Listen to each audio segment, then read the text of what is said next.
Circles, Lines, and Colors, A Story About Visualizing Systems by Mark Rubin. Leonardo da Vinci sketched these models, and they are designs for perpetual motion wheels. The idea is to create a machine that will spin around forever. If you can create a system with more weight on one side than the other, it will constantly spin in the direction that has more weight. These types of machines cannot work. These types of machines are beautiful to me because they're symmetrical in many fundamental ways. When I was 12 years old, I made the one in the middle. I could see that it would never work, but I built it anyway, just for fun. I showed it to my dad and explained that it is impossible to build a machine that will spin around forever. He asked me, "How do you know that it's impossible?" And I said, "I can see it." He asked, "What does it look like?" And I said, "Circles, lines, and colors." But he didn't understand.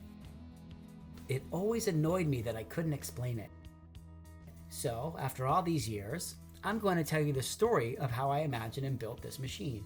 When I was around 10 years old, I played with marbles in my room. And I would roll them down a ramp next to my bed, and I would knock over dominoes at the end of the ramp. And I noticed a relationship among three things: the height, the speed, and the number of dominoes that were knocked over. And I was able to visualize these relationships. So I knew, for example, if I started in position 4 at this height, that would knock over 4 dominoes, and the speed would be represented by circles of increasing size. It would go this fast.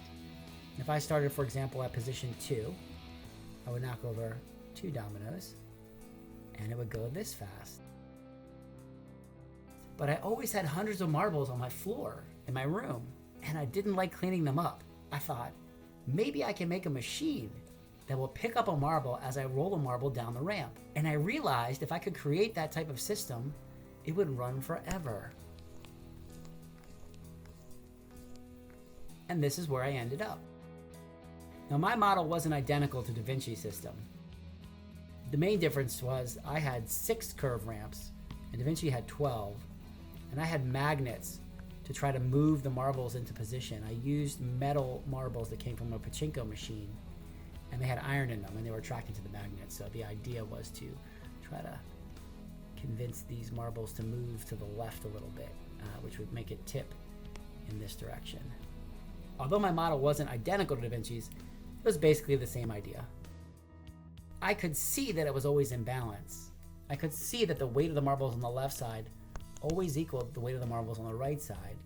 And let me show you how I could see that.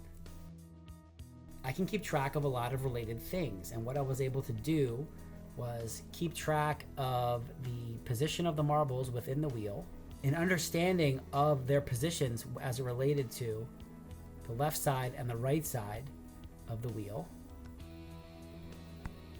and an understanding of the relative areas or visual weight of the left side as it relates to the right side.